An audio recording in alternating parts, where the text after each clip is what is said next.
Now, paano ka ba masasama sa rapture? The purpose of coming of the body of Jesus Christ, na ito'y pinasok doon sa tiyan ni Mary, to serve as a sacrifice for the redemption.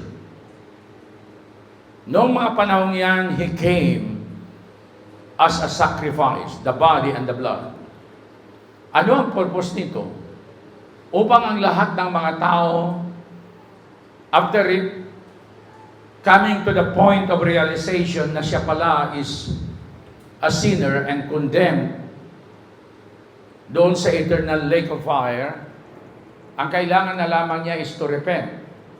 And the only way to be reconciled back to God is through the death and the blood, the body and the blood of Jesus Christ. So wala nang ibang paraan dito. Yung kabutihan, maaaring mabuti ito sa tao, but your righteousness cannot save you. Your own righteousness. Ano man yan. Now, ano pang mga signs na nakikita mo? Ang mga tao ngayon, they love pleasure more than lovers of God. They love money more than loving God.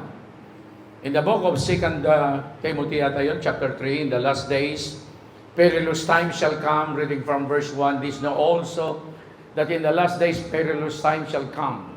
For men shall be lovers of their own selves. Maibigin na lang sila, makasarili na ang mga tao. And we are saying that. Covetous, boasters, proud, blasphemous, disobedient to parents, unthankful, unholy, without natural affection, truce breakers, false accusers, incontinent, fierce, despisers of those that are good. Next verse. Traitors, heady, high-minded, lovers of pleasures more than lovers of God. Alam niyo itong lovers of pleasure, nakikita niyo, maraming mga tao. They love the pleasures of the world more than loving God. So ito yung nangyayari, parang animalistic yung attitude ng tao. Maaaring nasa loob ka ng church, but you live, you think, you act as like an animal. The attitude. And so, hindi mo alam na mapapahamak kayo are already condemned by God.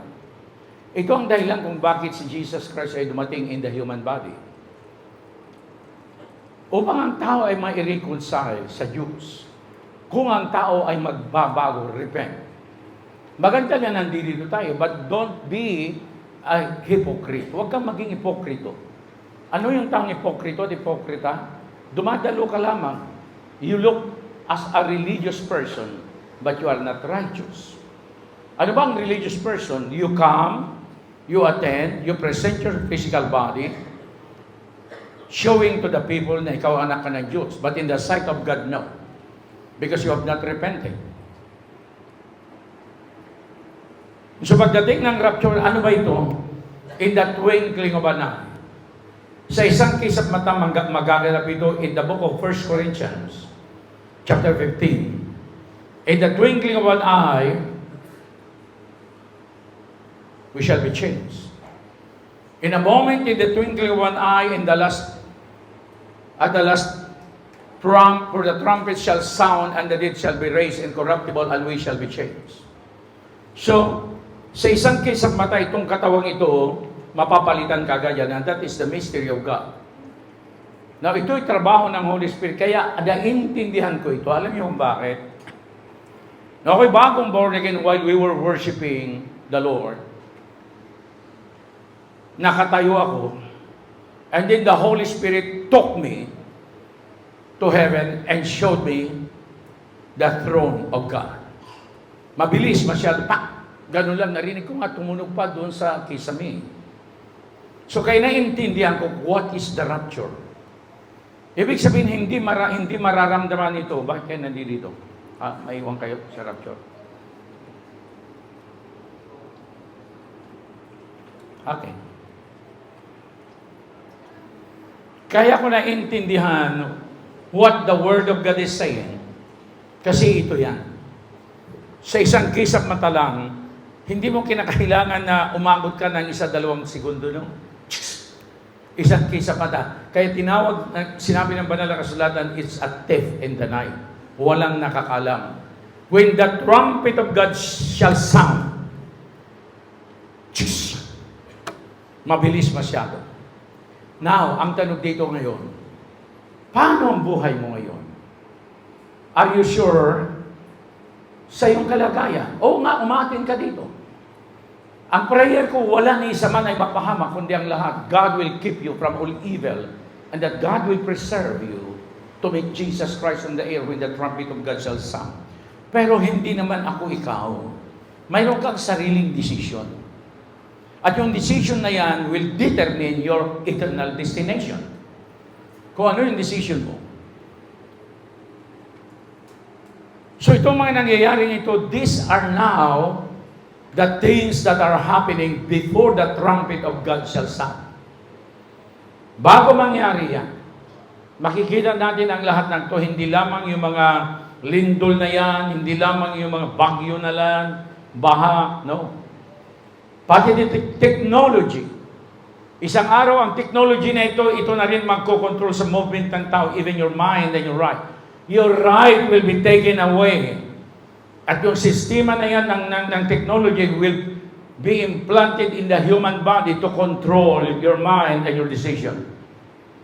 Wala ka na magagawa sa iyong sarili. Your right as a person, mawawala na yan. In the book of Revelation, chapter 13, pakiklik na yan. So gusto ko muna ipakita sa inyo ito. Chapter 13, Revelation. And I stood upon the sand of the sea. Now sea represents people.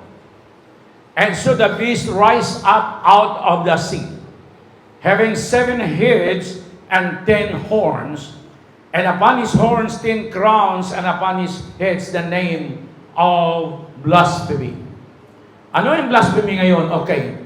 In the book of Isaiah, nakasulat, the good are thou considered evil, and the evil are thou treated good. Bakit ito sinabi na see the people? Kasi ang nangyayari ngayon sa ating tinatawag na human government, masyadong chaotic.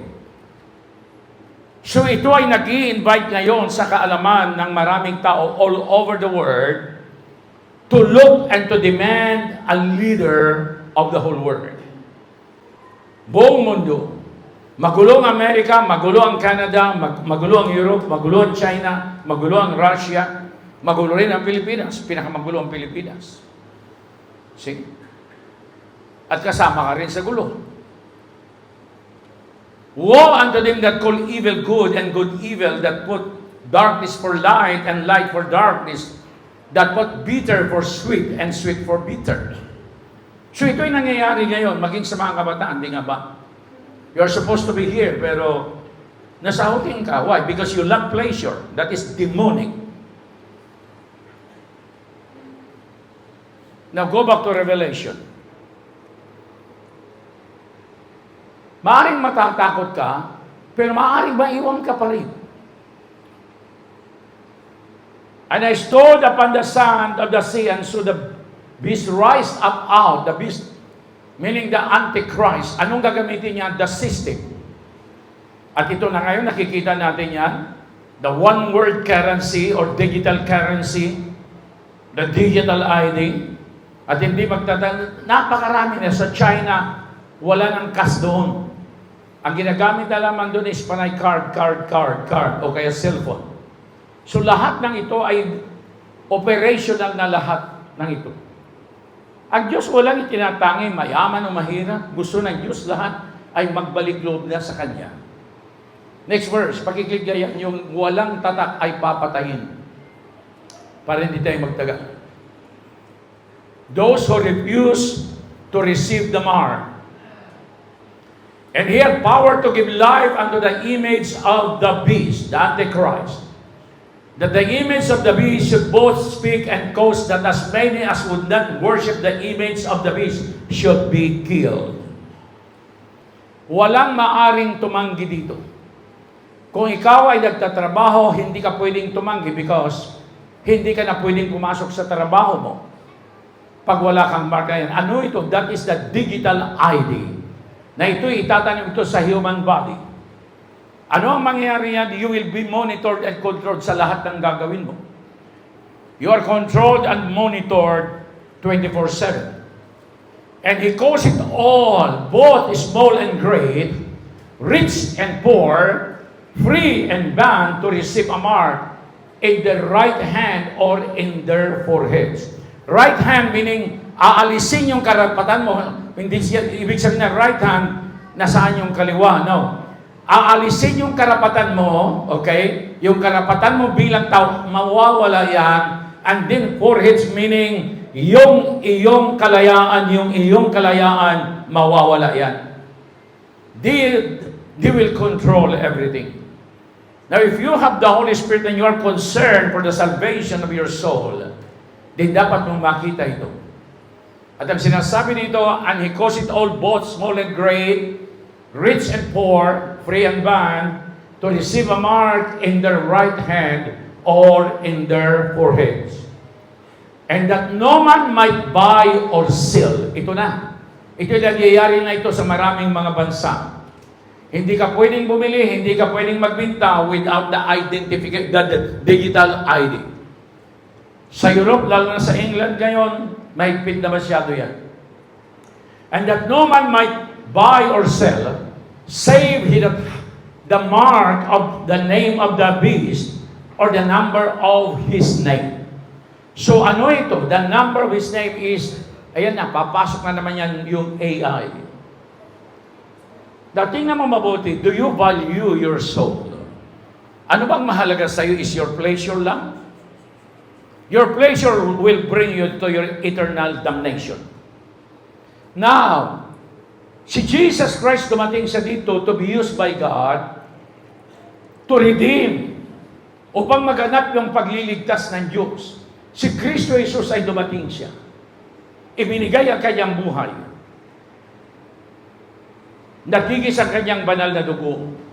Na maraming mga bagay na mangyayari. Kagabi nga sabi sa akin, bakit po ganon, Apostol? Kung kailan ako naging totoo, kasi mayroong isa doon na medyo maedad, kapangalan ko. Sabi ko sa loob ng ilang linggo na ako'y nagtuturo sa inyo, ano nang nangyayari sa inyo? Sabi niya, ito pong aking karanasan eh.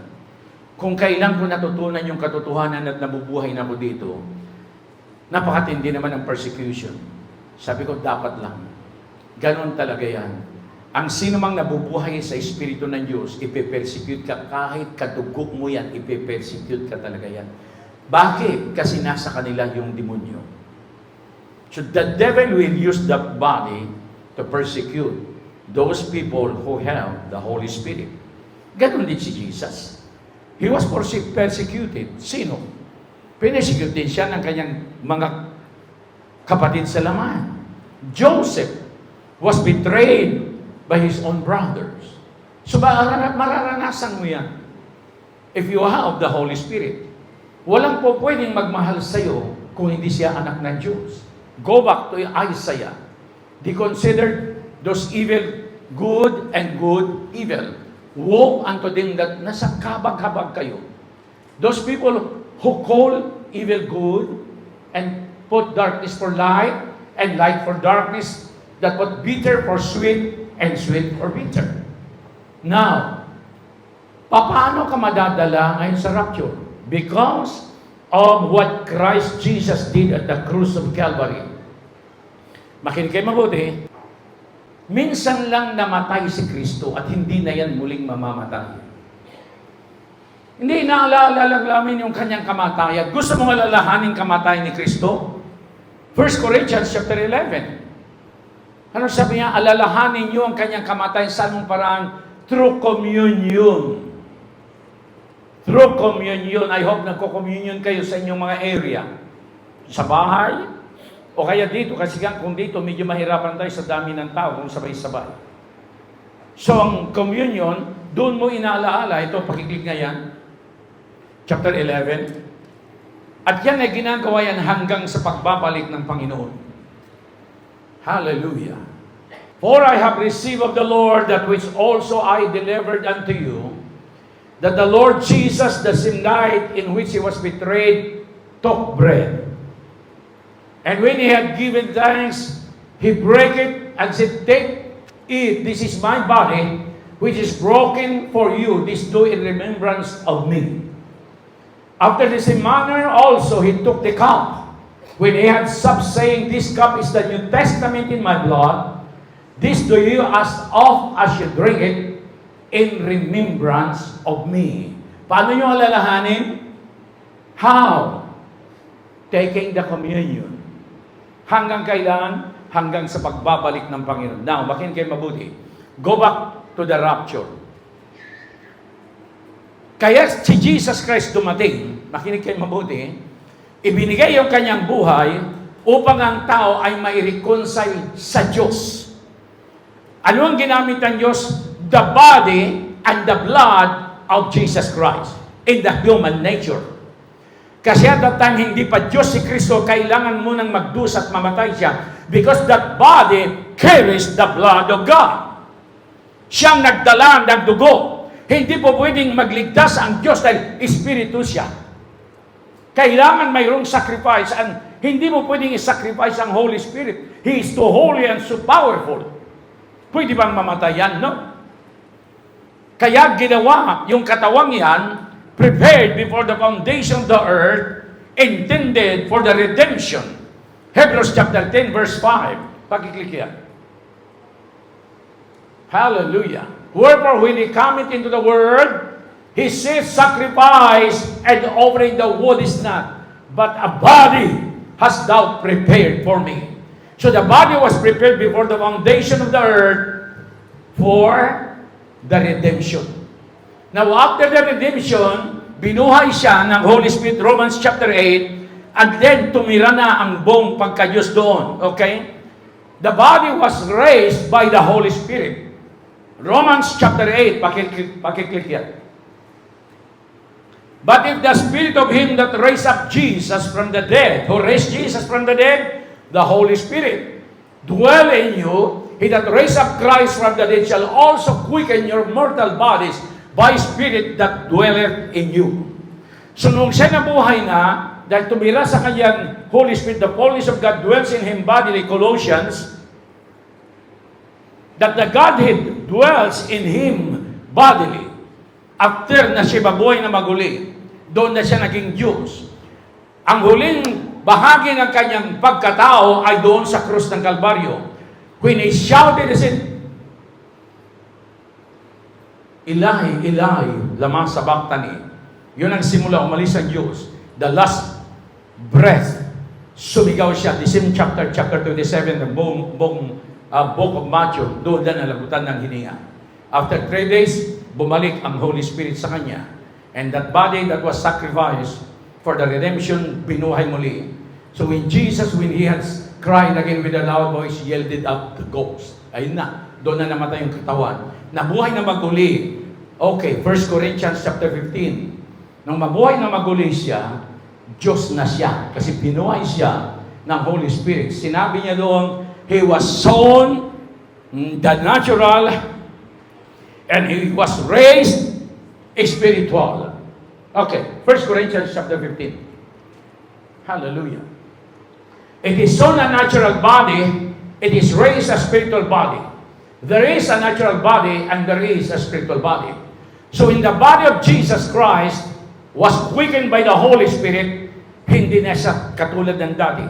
Diyos na siya. Colossians, pakiklik yan. That the Godhead dwells in Him bodily. Oh, Jesus. Natututo ba kayo? As you have therefore received Christ Jesus the Lord, so walk ye in Him. Rooted and built up in Him and established in the faith, as you have been taught, abounding therein with thanksgiving.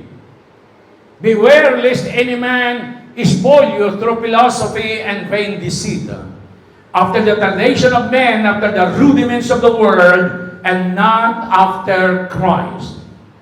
For in Him dwelleth all the fullness of Godhead bodily. So yung buong Diyos nasa Kanya, kaya siya na mismo yung Diyos. Now, nung umakyat sa langit, bago siya umakyat sa langit, ang unang ginawa ni Jesus Christ, tinawag ang kanyang mga alagad. After receiving the words na itinuro niya for 3 years, doon siya na buhay na maguli, makinig kayo mabuti, in the book of John, hallelujah, oh Jesus. Then the same day at the evening, being the first day of the week, when the doors were shut, where the disciples were assembled for fear of the Jews. Takot sila. Kaya marami ding tao ngayon na natatakot. Takot kayo. Came Jesus and stood in the midst and said unto them, Peace be unto you. And when he had so said, he showed unto them his hands and his side. Then were the disciples glad when they saw the Lord. Next verse. Then said Jesus to them again, Peace be unto you. As my Father hath sent me, even so send I you. Ito na ngayon. Ano ang ginawa ni Jesus? Bakit niya sinabi, sinusugo ko na rin kayo? Kung paano ako ay sinugo ng Ama, sinusugo ko rin kayo. Makinig kayo mabuti. Kung paano ako'y sinugo ng Ama, sinusugo ko rin kayo. Next verse. And when he had said this, matapos niyang sabihin ito na sinusugo ko rin kayo, he breathed on them and said unto them, Receive ye the Holy Ghost. Bakit niya sinabi ito? Because the Holy Spirit is the indwelling of the fullness of God in the human body. Ang pagtira ng Diyos. Bakit titira ang Diyos? Kasi tapos na yung sacrifice. Those people, anuman ang yung kalagayan, those people who received the mercy of God and repented, converted to Jesus Christ, immediately,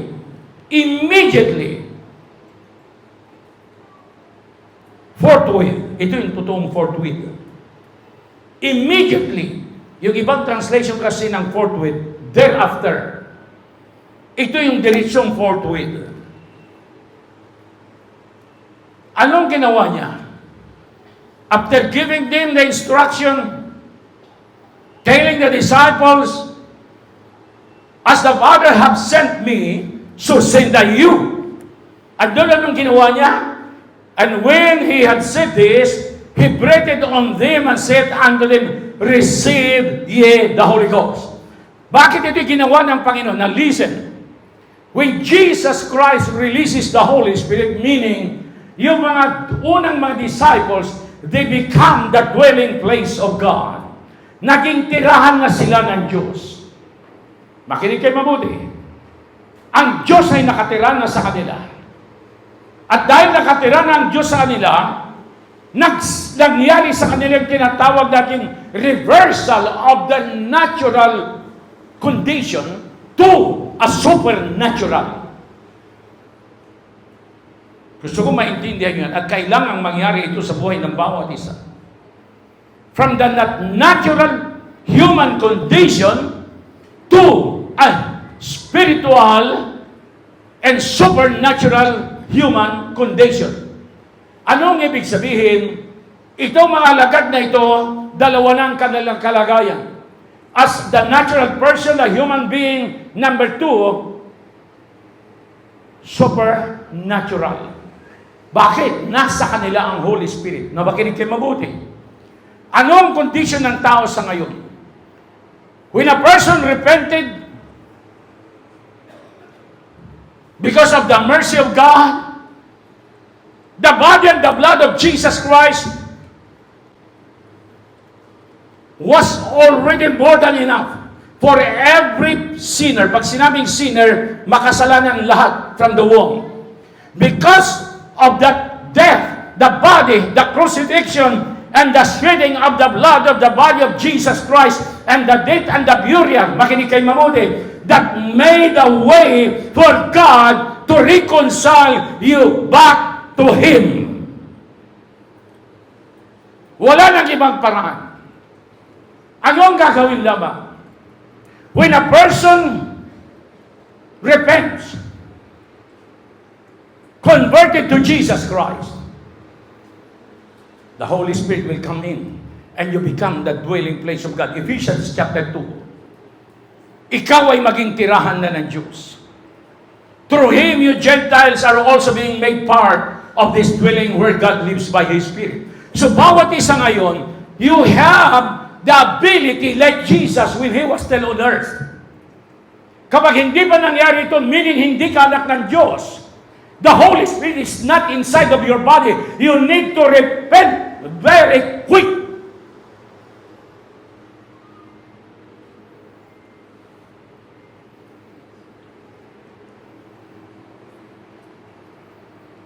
So nagkakaroon ito ng pagbabago. Hindi sabihin mo, no, translation. It's a transfer of ownership from being the owner of Satan sealed with an evil spirit to the ownership of God sealed with the Holy Spirit. So anong mangyayari ngayon? You begin to live a powerful life. A life that is full of God's wisdom and authority.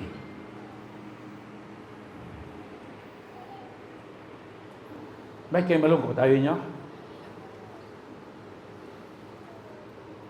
Alam niyo na maranasan ko, ako excited palagi sa Diyos. That's why I love God.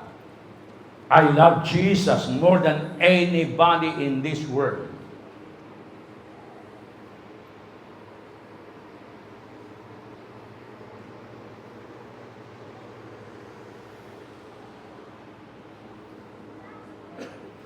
Kinig kayo. Alam niyo kung bakit ganun ang ginawa ng Diyos? Kasi darating yung araw na tutupukin ng Diyos itong buong mundong ito ng apoy.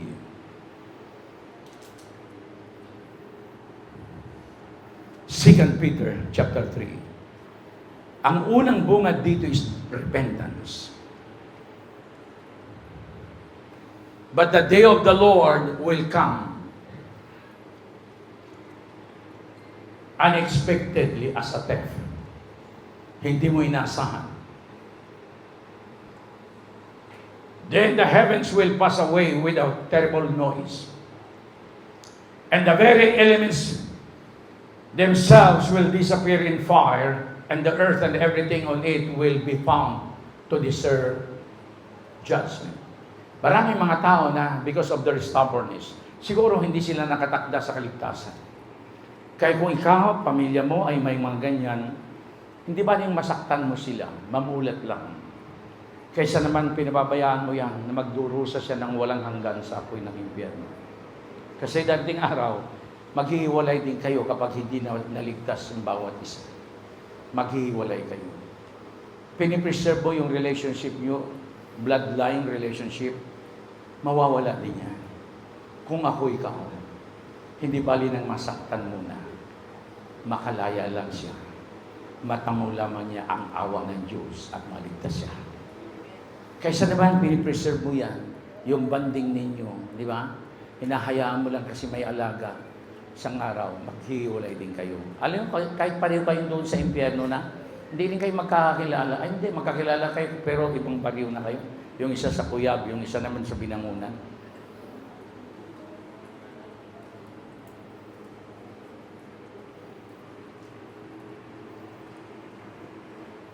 Itong mangyayari. The Lord is not slack concerning His promise, as some men count slackness, but is long-suffering to usward, not willing that any should perish, but that all should come to repentance. Ang Diyos ayaw niya ng tao sana'y mapahamak. Ikaw ang matigas ang puso mo eh. Ikaw ang masusunod eh. Tigas ang puso mo, gusto mong palagi, ikaw. But the day of the Lord will come as a thief in the night, in the which the heavens shall pass away with a great noise, and the elements shall melt with fervent heat. The earth also and the works that are therein shall be burned up. Saying then that all these things shall be dissolved, what manner of persons ought you to be in holy conversation and godliness? Why? Because we are looking for and hasting to the coming of the day of God, wherein the heavens being on fire, makita nyo, shall be dissolved. Kung yung langit na pinanggalingan nga ni Lucifer, matutupok ng apoy, ikaw pa kaya? Alam niyo, minsan ang tao kasi, because of your stubbornness, yung isip mo palagi, okay naman ako dito. Bishop Kaloy, may pera naman tayo, may sasakyan naman tayo, air condition. Kahit pumunta tayo sa impyerno, may aircon tayo doon. Hoy, pati yan sunog. Looking for and hasting unto the coming of the day of God, wherein the heavens being on fire shall be dissolved, and the elements shall melt with fervent heat. Nevertheless, we, according to His promise, look for new heavens and new earth, wherein dwelleth righteousness. Ito ang purpose ng rapture. But those who love the world and the things of the world, makinig kayo mabuti, you do not have the love of God. 1 John, pag-click na yan. Those who love the world and the things that are in the world do not love this world. Bakit sinabi ng Diyos yan? Huwag mong mahalin ang sanglibutang ito. Why? Because, sa Corinto sinabi niya, the prince or the god of this world is Satan. Pakiklikan mo na yan. Bakit sinabi ng Diyos, do not love the world? Because Satan is the god of this world. Now, he is the god of this world. Siya yung Diyos ng sanlibutan ito. Do you think God will allow him to mock God for eternity? No, sir. God has already made a plan to put an end. Naghihintay lang sa nabaligtas yung bilang ng mga Gentiles. Then after that, judgment will come. Kaya hope, ikaw, kasama ka sa ibinigay ng Diyos na kaligtasan sa lahat ng mga nagmamahal sa Kanya. Go back to 1 John. Do not love this world, nor the things it offers you. For when you love the world, you do not have the love of the Father in you. Bakit ano ang nandito sa mundo? Now listen. Next verse. For the world offers only the craving for physical pleasure. Una ba naman yan? Physical pleasure? Ano yan? Yan, magbakasyon tayo. Mag-outing tayo ngayon. Ayan. So doon pa lang malalaman na hindi ka anak ng Diyos. For the world offers only a craving for physical pleasure, a craving for everything we see, and pride in our achievements and positions. These are not from the Father, but are from this world.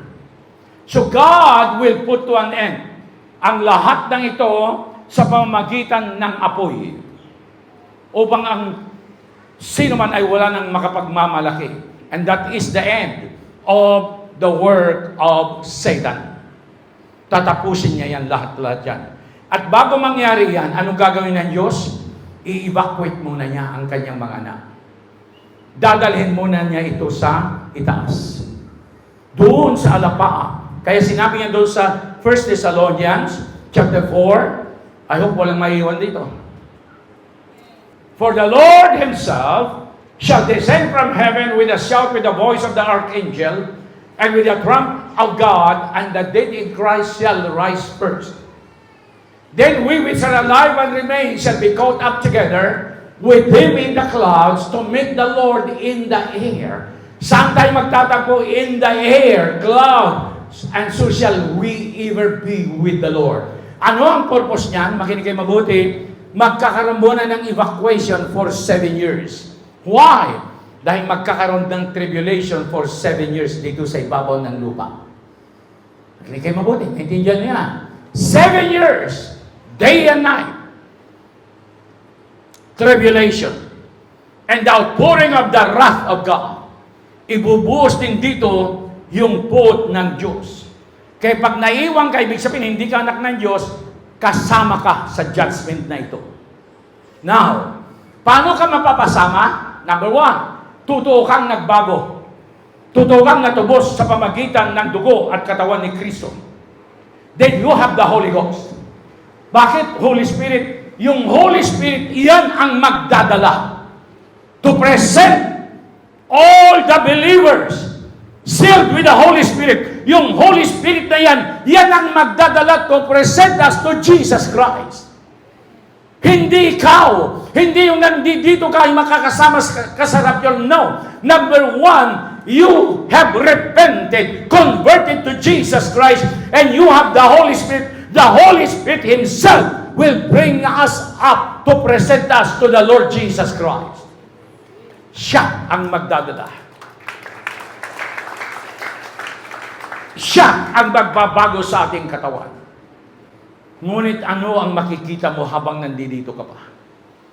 Anong makikita mo na totoong anak ka ng Diyos na you have the Holy Spirit? You are preaching repentance. Kanino? Sa mga kasama mo, sa pamilya mo. And making them the disciples of Jesus Christ.